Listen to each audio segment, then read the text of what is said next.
Alright lads, today we are going to the Rising Stars tournament again in Mesa, and I'm looking more casual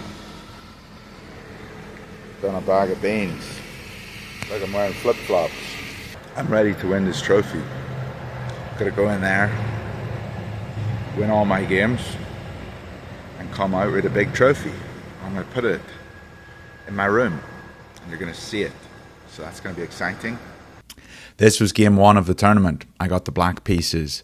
My opponent was a young man who said it was his first tournament ever, and he'd played a lot of chess and he was really getting into it. And I felt like this game was extremely sharp. He seemed to know a lot of theory, and we were both winning at different points in the game. So let me show you it. It's really interesting, and you'll see, right, it's a nail biter down to the end. So have a look at this one. My opponent played e4, and I hate playing against e4. I much rather play against any other opening move because I can play a Dutch. But I played my Sicilian. I knew I had a lot of time to think, so we got into this, and I was hoping that I could play a Taimanov, but I don't know if that's exactly what I really played. He pushed his pawn forwards.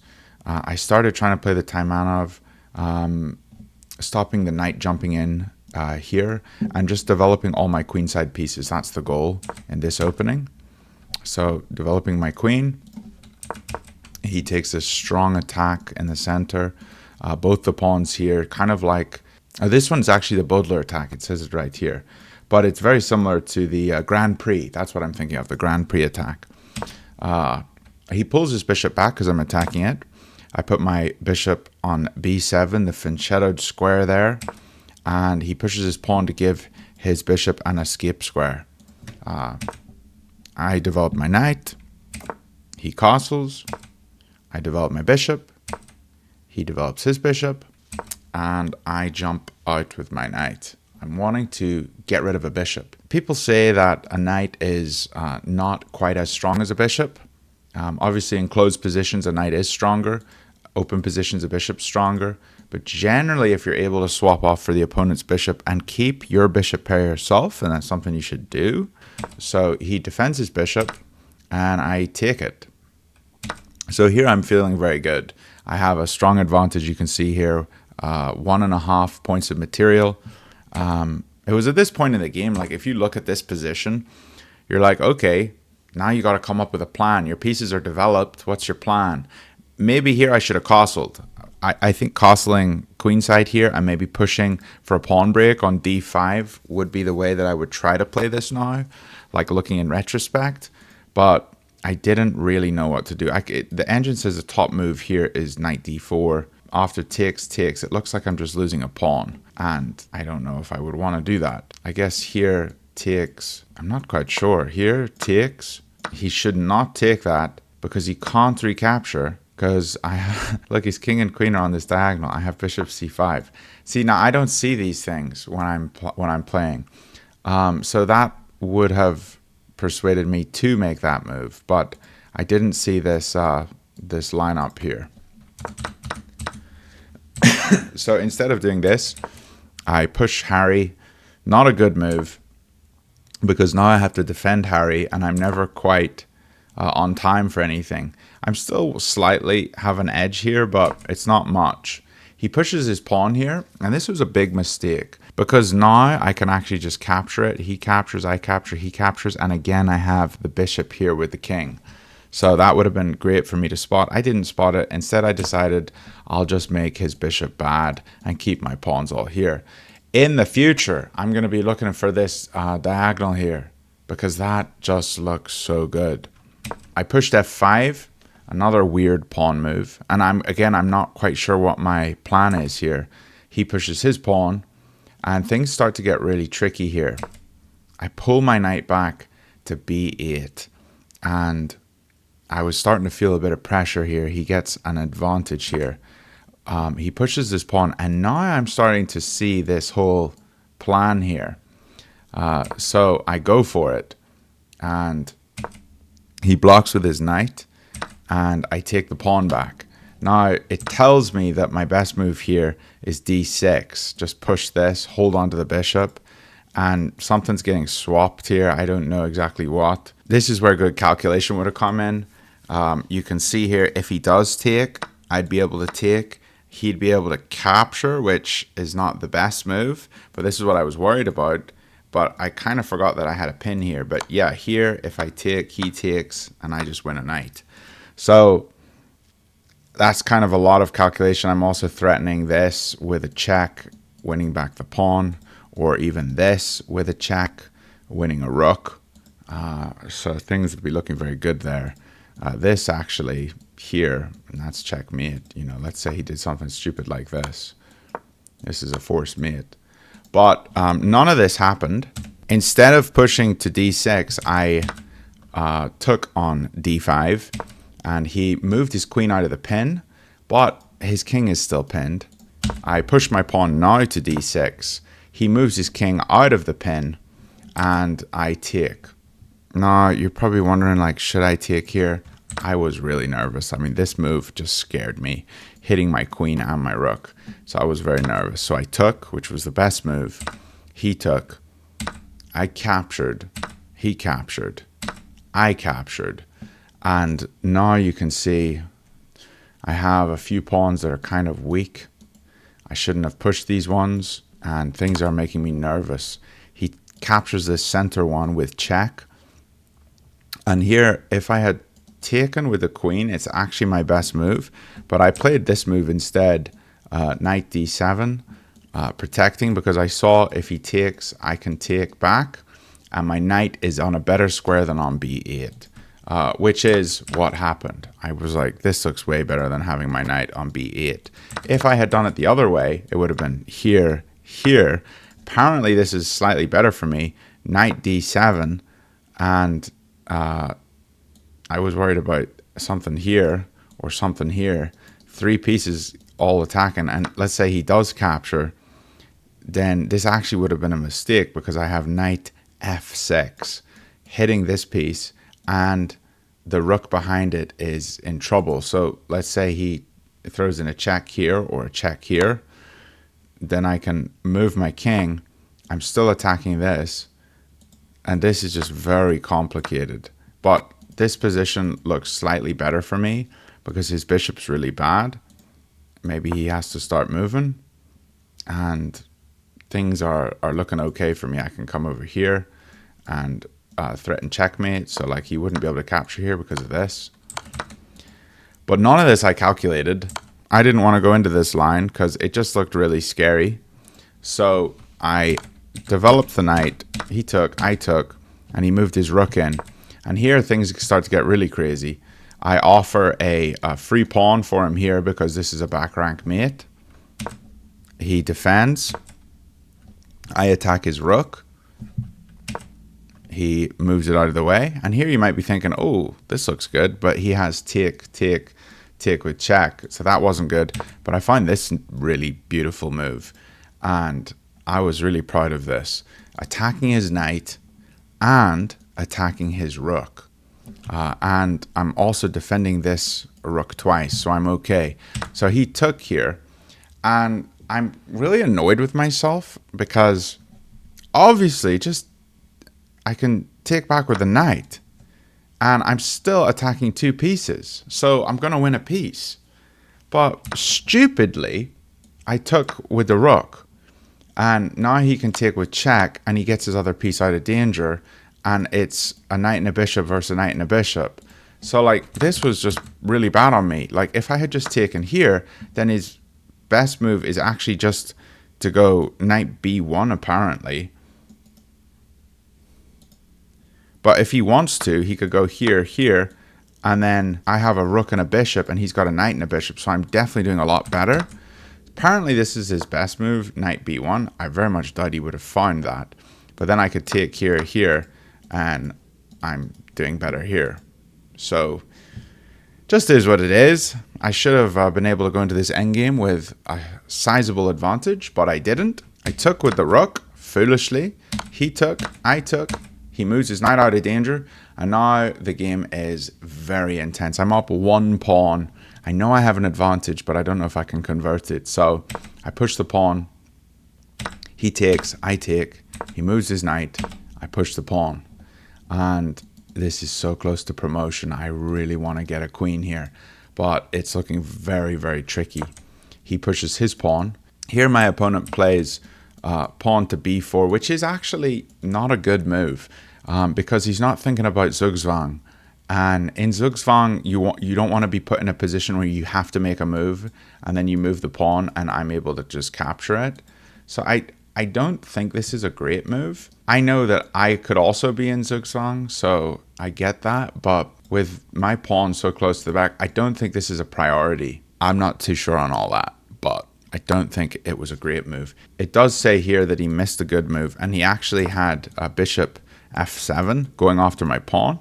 And if he was to do this, then I probably would have pushed it. This would have been way better because he tempos a piece, and then he has a free move here to support the promotion square. So I think that would have been a better plan for him, but none of that happened. He pushed the pawn. I moved my knight in. He moves his king over. I move my knight in. He moves his king over. I take with the bishop. And the reason I take with the bishop is because I have this sneaky plan. I thought he was going to go here to fork both my pieces. And then what I was going to do would have been to deliver this check, which... Thank you. It's a brilliant move. I didn't know it was a brilliant move, actually. And I saw that he would have to take here, and then I get the queen. So I was really excited about this. So I kind of wanted to bait him into like moving his king to fork both my pieces. But he didn't actually move his king. He moved his bishop here to the promotion square. And now I start moving my king up. Here he attacks both my pieces now because he has a defender of this square. So I have to defend with g5. He goes h4. What a crazy move here. Now this game, I'm saying it was really intense here at the end. This just got really intense because I started looking at this move, d5. And apparently this is my best move. But I was worried about take, check. I have to move. And now he's back here in time to stop the promotion. Apparently I have check here. And the king can go this way, and I can go this way. And apparently I'm in time to promote here, but I did not calculate that. But this move was actually bad, not because of taking the bishop, which is what I would have done. I would have just captured it, but apparently a2's still the better move. A brilliant sacrifice, because I've just basically deflected the bishop off the defense of this square, and now I've done this. And so let's say he moves his king here. I can take here, and I'm defending the promotion square, so he's going to have to come back. So let's say he comes back to here. Here I would g4. So maybe he comes back to here. And here I probably would have gone g4 because I'm defending this. He's got to get his king all the way over here. So this pawn looks like it's going to promote now. So let's say he goes e3, and then I promote. He takes, I take, and I'm just up a piece. He can't really come for me anymore. So he would probably just take central control here, and I can promote a pawn. None of this happened because I played the move bishop f1, which is still slightly winning for me, but just way more intense. He takes my pawn. I throw in the check now because I'm defending. He moves his king. I take here. He goes here. I promote. He takes. I take. And 3 positions to promote, and I have 1, 2, 3, 4, so I'm out of time, but he didn't see I had a check. So I was able to check him. King moves, knight moves, and I'm defending the g7 square. Ooh, what a fight. Like, what an actual fight. And in this position here, my opponent resigned. You can see there was a whole bunch of tactics in that game. I kind of wish that I had seen this move with the bishop to d5 and just giving him the square to capture on and then promoting because of the fork. Would have been beautiful stuff, but I didn't quite see it. I was trying to calculate in my brain.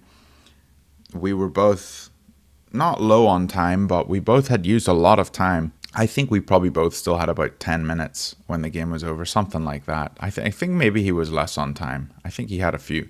Maybe he was under 10 minutes. I don't really remember, but my opponent played very well. This was an intense game, and I felt after the game that all my energy had just been taken out of me. I had to use such a big brain here to get to this position, and I was not ready for game two. But game two was very, very interesting. So I think you guys will enjoy it. Hope you guys enjoyed seeing this game. Just so you can see the accuracy of my opponent played with a 71.2 and I played with a 78.3. Right, let's jump into game two. I think you guys will really like this game too. I was feeling really confident. I'd just beaten somebody. I was on top points for the under 1200 bracket so far. And yeah. Game two, I was playing a little kid named Jaden, and it was actually quite funny because halfway through the game, something very interesting happened, and I will tell you what it was. But we got the white pieces in this game, and this was exciting. I have a brilliant move in this game, so you guys are going to be enjoying this one, but you'll see what we did here. Jabava, incoming. Get the pieces on these squares. He's brought the bishop outside the pawn chain, so we attack that bishop. Let's start attacking it. Pawn f3, he moves his knight. Pawn g4, he moves his bishop. Pawn h4, he makes a little escape square for his bishop. We go e3 here. He pushes e6, bishop d3, a trade of bishops, and now he tempos my queen, so we go queen e2. Feeling pretty good, very comfortable. I've been in this position a billion times. If you've seen any of my chess videos, he pushes c6. I castle. He comes queen a5. I move my king over to b1. He moves his bishop to e7. I push the pawn. This is my pawn break that I'm going for, which is a good pawn break that you often have in the center of the board. He goes pawn b5. I put my knight over here on h3 just to support this pawn push. He pulls his knight back. Interesting move. I now go for this pawn break, g5. He moves his knight. I move my queen, but apparently I should have taken on d5 first, because if I take on d5 here and he captures here, then I could actually capture here on d5, which is a nuts move. Because if he captures here, I have rook he1. And how is he defending this? Okay, maybe he goes here. It's like wants to defend his bishop. I have a3. And then how does he defend his bishop? He simply can't. So he can't come back to here because of my bishop. He can't come here because of my pawn. And so maybe he goes over here. Maybe he takes on e1. But this position is just completely losing for him. So sacking the knight to just get double pieces attacking this king would have been a beautiful find. It says here that his best move is f4, but then I can just take f4, and I still have this attack here, and I'm also attacking his queen. So his queen's got to get out of danger. I'm assuming he would come to d6 now because my bishop's not here. But then we can just take d5, and he can't capture me because I still have an attacker here. So even though I would have gone up down a minor piece, I'm up 2 pawns already, and I still have this beautiful attack here. So here he probably would try to get out of danger. Maybe he castles here, maybe he castles here. But whatever he does, it says the engine says his best move is f8. Whatever he does, I can just capture here. So I could even capture with check. He takes, I take, and now I'm just up 2 pawns. This would have been really nice to find, but I didn't find it because my brain is small. So when he moved his knight here, I push my queen up to defend my bishop. He takes, I take. He brings his bishop in here, trying to remove this defender. And I thought he was going to come all the way to a3, but he didn't. So maybe he's going to come here, take this off, and then get his knight back in for the attack. So I defend my knight. He moves his rook over to defend this pawn. Here on d5, I take, he takes, and I push here because I'm like, this looks like a really nice square for an outpost. Let's try to attack this guy. And it was right about here, he moved a piece, And we were in the middle of the game. And I looked up at him and I said, have I played you before? And he like looked up at me. He was a Chinese kid. I think he was Chinese. Maybe he was Japanese. I'm not sure. But I think he was Chinese. And he looked up at me and he's like, no. And I said, is your name Jaden? And he's like, yeah. And I was like, I used to teach you, Jaden, when you were in 2nd grade. And he like looks up at me. He's like, are you Mr. Owen? I was like, yeah, I'm Mr. Owen. And it was so funny. I was like, I'm playing one of my former students. I never knew that Jaden was a chess player, but it was very funny to know who he was and that I was playing against him. And honestly, he's such a bright young kid. I was very impressed with how he played. Like, this whole game was really intense. Watch what happens. He gets such a nice winning position. You're going to see what happens here, but I'm not going to tell you the result. Queen comes to g4 because I'm looking for a way in here, and I thought this was a good move. I'm attacking 2 pawns. He moves his king to defend, and here I really wish I would have found take on e6. Even though he can take here, then I would have had g5 check. And where's the king going? e7 to protect here? I mean, he definitely doesn't want to come here because this loses to this. So that would be really ugly. So yeah, he wants to protect here. And then I would have had e3, just doubling down on this pawn. So I needed to find that pawn break, and I didn't find it. So instead, I just moved my knight in. He pushes his pawn. I move my queen up. And now my attack all starts to crumble. He pulls his bishop back to attack me. I move further back. And I was feeling so good. And now I'm feeling really worried. Here, I should have pushed the pawn because I would have had 2 defenders on it here. And he would have only had 2 attackers. Right now, he's got 3 attackers. And I'm a bit worried. So I should have pushed the pawn, but I didn't. He advances his pawn. I defend my pawn, 3 defenders, but now he's got 4 attackers. So he takes, and I have to just move my queen. Apparently this is a blunder because I had this move. I did not see it. I don't know why that's so good. I guess it's good because here, and I'm attacking here. I wish I would have found that, but I didn't find that. But I move my rook over. I take here, and this is a big blunder because he's got bishop c5. He didn't spot it. Instead, he moved his queen. And when he did that, I was like, whew, because I saw bishop c5 right after I moved it, and I was like sweating in my clothes. I was like, oh, Lord, what am I going to do? And then he played the queen. I was so like relieved. Here, he moves his bishop in to attack this guy. So I move my rook over. He moves his bishop here, and this next move, I was really happy to find. Knight takes d5. And I did a lot of calculation to find this move. But I thought, okay, he's going to move his queen. Or is he going to take? But if he takes, I was feeling very confident because I had this check here. King's best move is e8. I only calculated a little bit of this. But then I thought I can bring f4 in.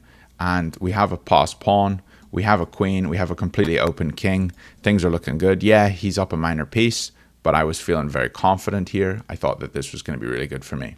And the engine says it is very good for me. But instead of taking me, he did the top engine move, which was queen c5, which I didn't calculate as much. And I was very impressed that he found this move. I pulled my knight back. He moves his queen in. I move my knight back to attack the queen and defend checkmate. He sidesteps. I push my pawn because I want to just solidify everything. Position's very equal here. He moves his knight in. I take. He takes. And now he's got checkmate threat again. And my best move here is c3 because this is a fork. And I think the reason I didn't go for this was because I was worried about this because I knew I couldn't recapture. But I actually could have recaptured here with the queen. And I would have just been up a minor piece.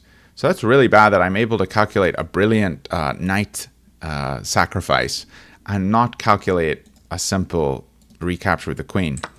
But here, instead of playing the pawn forwards, I blunder, bring my queen here, and I'm completely losing.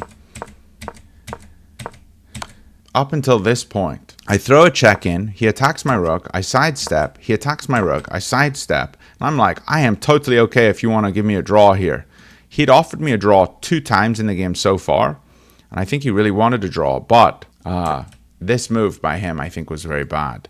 He could have instead maybe just taken this pawn. Like, is this not a good move? I feel like, yeah, this is his best move. Just take the pawn. There's no threat here. I think he was worried about a forced repetition, but he can always move his king down here and get away because this pawn's not going to be here anymore. Also, he could have just moved his king down this way, you know, so he would have been totally fine. No forced repetition. So he's trying to play for a win. He brings his bishop all the way back. I bring my knight in. He moves his rook over to maybe come here. So I just block everything. He brings his bishop back here to attack this pawn. And here I was very proud of myself for finding this little sequence. Check his king. He moves over. Check his king. He moves into the corner. Big time blunder. Check his king. Take his rook with check from the rook itself. Check his king. He has to step over. Check his king. Winning the guy on the back because he's cut off from protecting his own piece. And now the rest of the game, I'm able to just easily mop up his pieces. There probably was a cleaner way. It said I had a forced checkmate in about 30 moves that I didn't see. But we just went for this because it was the simplest. And in this position, Jaden resigned. He was very upset about this game. And I totally understand that because he had a big time winning position and wasn't able to convert it. That's just how chess is, though. Like, you get into good positions and then you're kicking yourself when you don't see the way to convert the game. He played really well. He's only in 4th grade, and if I was playing this good of chess in 4th grade, I would probably be a grandmaster by now. So props to him. He played fantastic. There was a brilliant move in that game, but there was also plenty of blunders, and I didn't play all that amazing. Let's have a look at game 3, which had a blunder, but had some beautiful stuff in it. Game 2, just so you know, we played with a 73.9% accuracy, and they played with a 69% accuracy. Let's jump in to game 3.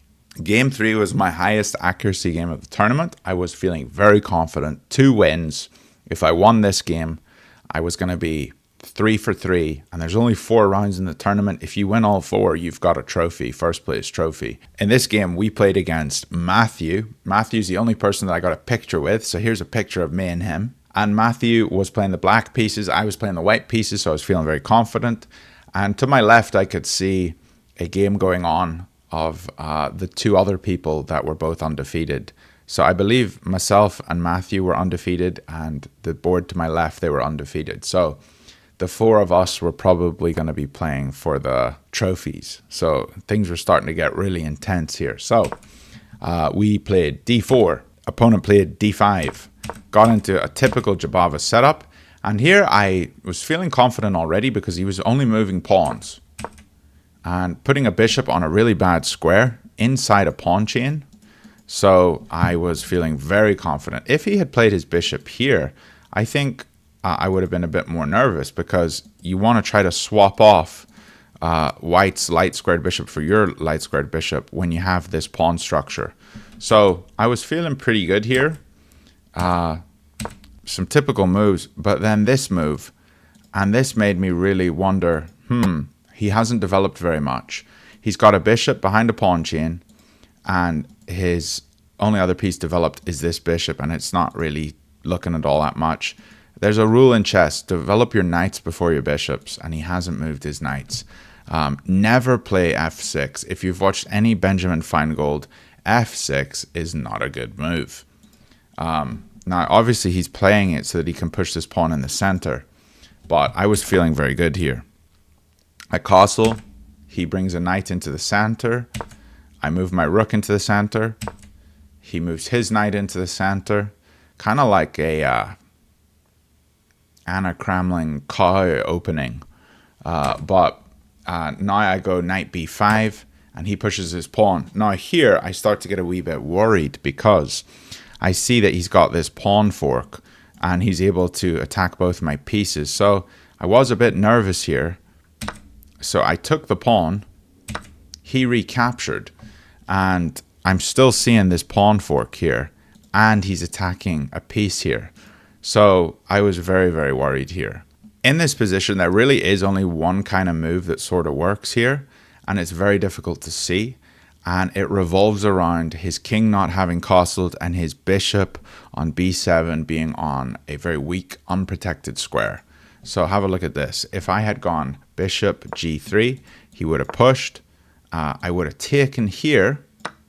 And yeah, he could take one of these pieces, but I've taken his. So that's totally fine. So if he wants to take, then yeah, maybe I just move. Maybe I go here. Maybe I go here with a check. So he's probably going to want to deal with this bishop before taking a piece. So let's say he takes here. Then I have a check here, hitting his king. His king's forced to move, and I can take a free piece here, even though he gets a free piece here. So he also can't take a free piece here yet because his queen's in danger. So he would have had to go queen c7, and then I can take a pawn. So yeah, he recaptures, but here I'm doing totally fine. I can just come here. Maybe he captures here, but then we take with check, and things are looking very good. If he goes here, this is checkmate. So he would probably go here, but there was a way out of the position, and I just didn't calculate on any of it. So what ended up happening was I took the pawn. Now you're looking at this position, you're wondering, why is it a blunder? Because I have a queen check here defending the piece. So it's a blunder because if you think about the two pieces that can recapture, one of them works and the other one doesn't. So I'll show you first the one that works. If he takes with the bishop, then I have h5 check and he just defends, and I can't capture this because he's still defended. I could also go here, he takes here, I take with check, and now I'm not winning this piece back because this piece can jump into defense. So let's say he wants, or he could even jump this way too. He could jump here and defend. So I'm not able to survive this. Yes, we have this, but he's able to go here. So I'm not able to get out of this. Now let's have a look and see what he actually did. He took with the wrong piece. And the reason this one is bad is because I can capture it, he captures, and I have queen h5. He defends with the pawn, but now he doesn't have a bishop that can jump to these squares. So if he goes with this one, we can just take it, and he can't capture here because of the take on the rook. So it was just the wrong piece for him to take with. But this is what happened in the game. He castles here. I take here, attacking his rook. He moves his knight, and I was thinking about the knight move here for a checkmate here, but I saw now the knight was stopping that. So I just take the rook. He takes with the queen. I move my pawn up to attack this piece. He tempos my queen. I get out of danger. He tempos my queen. I get out of danger. He moves here, and here I find a fork, attacking both pieces. He defends one of the pieces, so I grab the other. He attacks here, check here with the bishop. He moves his king. This move, which I thought might have been a brilliant, he can't take it because we have this. So he moves his queen. Rook to open file, he moves his rook. Rook up, he moves his pawn. And instead of just capturing this pawn, I check him. And now I have an extra attacker on this square. Now I take with check. Take here, take here. This forces the queens off. And now it's fairly simple. I'm able to just clean up all his pieces, and you're going to love this beautiful finish. We have a beautiful checkmate here. And there it is. Checkmate with the bishop on c6. So there was a blunder in the middle of that game, but overall, I think I played this game fantastically. I was really proud of it. My opponent did have a long think throughout the entirety of this game, but it all came down to that simple recapture of those pieces. But even more than that, I think it was a problem with development. He moved a lot of pawns in the start. He played f6, which is a move you should never play because it opens up this diagonal on the king. And yeah, I feel like this game was pretty instructive. 88% by me, 77% by him, and one blunder, but the rest of it was fairly smooth sailing. Let's jump into the final game. Game 4 against the two players that were on my left. They had a draw, so I only played against one of them. So I was at the top of the leaderboard for the tournament. I was on 3 points, and both of the players, one of which I was going to play, were on 2.5. So I was very excited. I was feeling confident. If I win this game, I get a first place trophy. If I draw the game and the other opponent wins, that I was playing the other guy, then we're probably both on 3.5, and I at least get a second place trophy, but maybe a first place trophy, depending on how the matchings went. And if I lose, maybe I get a third place trophy. Not entirely sure, but I was feeling confident, and so I just went straight into this game. And my opponent, a young man named Vivek, played some killer chess. So you're going to see what he did to completely take me out of theory. Let's have a look at this game. What is that? B3? Are you serious? I'm a bit nervous already. He plays a pawn to the center. I move my knight. Typical Dutch. What is that? I've never seen knight h3, and apparently this move, white still has a winning position. Like, that is just wild. e6. I was like, what is this guy doing? This is crazy stuff. He fianchettas his bishop. I castle. He castles. I move my queen over to a good square. He fianchettas his other bishop. I move my pawn to d6. And he moves his knight to d2. Weird setup. But he's actually got an okay position. And if he is used to playing this kind of setup, then I think he's going to be doing a lot better than I am. Because it's something maybe he's more comfortable with. I'm not used to playing against double fianchetto bishops. Now, this is generally called a hippo defense. And usually you see it with black. The way you're supposed to beat the hippo, which I didn't really know he was going for, maybe I should have immediately thought about it when I saw the pawn come out to b3, is you want to put all your pawns in the center and you want to attack with a side pawn. That's typically a good way to go about it. Or one of the fianchettoed pawns you can attack with either f4 or c4. So that's generally the way you sort of want to destroy this structure. And it isn't supposed to be a good structure overall, but the way he's played it, very interesting. And I think the way I responded to it in a classical Dutch setup, this is what I play when I don't know what to play, is a Dutch. And it's not so good against this. So I move my knight bd7. He moves his knight to f4, a very strange square. And here I was kind of kicking myself because I knew this was a bad move. I thought after that I should have just played up to here because I'm attacking the pawn and he can't advance on me because I can just capture it. So this would have been much better. And normally you want to get your knight here and then you could get it here to e5, which in retrospect, that's what I wanted to do. But the way I played it was not good. Capture, capture. Now I move my knight into the center. Capture, capture. And he's got a good advantage. Both of his bishops are very strong. And he's even controlling the center. I'm not really controlling anything. I'm just playing a little defensive tortoise shell. Maybe that's an opening I should go for. This move I was very happy to see because I know this is bad. And I can push my pawn forwards and it blocks his bishop in. But I never quite achieve anything here. He's got this pawn. I'm thinking I can go up a pawn. But I wasn't really able to here. Even though I played a lot of the right moves, this move was good because it stopped him capturing this pawn. He attacks me. I capture, he captures. And I've honestly played all the correct moves up until this point. You know, trying to climb my way back into this game. But here, I pushed this pawn. And this was not a good move. Why is this not a good move? Because it's just not that active. I should have gone Queen h5, looking to trade queens, and maybe he even does. then my position is totally fine. Yes, he has this, but we're going to be okay. He's going to push. I can go g6. He can capture. I can capture. And the position's pretty much equal. It is equal. It says exactly equal. So we would have been totally fine here. Yeah, he has a really strong bishop cutting through my position, but his king's not all that protected. And this pawn is very weak, and it looks like I'm going to be able to capture it soon. My rook could come over, and we could probably put a lot of pressure onto this and eventually take it off and have a fine endgame.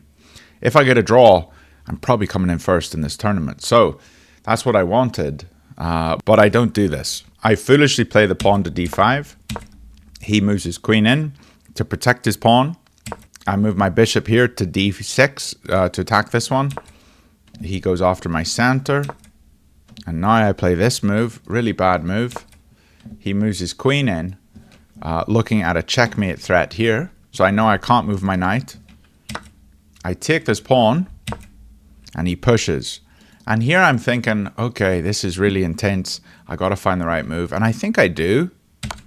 I check his king. His king moves over. And then here, I really should have just captured the pawn. Like, looking at it, why don't I just do that? I mean, I was worried, but I mean, this is just a simple capture. I don't know why I don't. Instead, I foolishly go here with my knight. And I think I was just really concerned about this and about this. But it's my move. Just capture the pawn. Like, it's so simple. But then he just clears me up. He comes in with a brilliant rook sack. I can't take because it's check. And it's also here, so I can't really take here. So I try to block his bishop off. Then he just takes my queen. And there's a big trade-off. And this is where I resign, because it's a forced checkmate in 20, which I did not see. But I was not feeling good being down this much. I'm going to put the end of this game down to just being tired after playing 3 really intense games of chess. But you got to have a bit of stamina and keep fighting. And I said to Vivek, nicely played. He said thanks. And he was a really good sport about the game. But I didn't feel very good about how poorly I got defeated in this one. Anyway, the rounds were evaluated by the judges to see who came first overall. And the way that the Swiss tournament works, which is what it was, is if the people you beat more people, then the person you beat is higher on the evaluation than other people. So like, let's say, sorry, that was a big mumble jumble of words. Let's say I beat a kid over the head. No, let's say I beat a little girl. That sounds terrible. Let's say I beat a little girl and she loses the rest of her games. Then my victory over that little girl is not as good as if I beat a little boy and that little boy won every single game, which actually happened. The first person I played, I think he won the rest of his games. And little Jaden, who I beat, only lost to me. So because of those victories, my victories over those people were evaluated as slightly higher than victories that my opponents may have gotten. So even though I lost this game in the third round, my opponent ended up with 3.5 points because he was on 2.5 and now he's on 3.5 for a victory. And the guy to my left, who was also on 2.5, won his game. So he went up to 3.5 and I stayed on 3. But I was the highest 3 for the whole tournament. There was like 5 other people that got 3 points, something like that. And my 3 points were slightly higher rated than everyone else's. So I came home with the trophy. Well, lads, tournament is over. And we got the 3rd place trophy. Yeah, boy. This is going up on the wall. You'll see it in every YouTube video. My kids will see it. My grandkids will see it. I am a champion. 3rd place, bronze medalist. And more will be coming soon. This is just the first of many. Bye for now.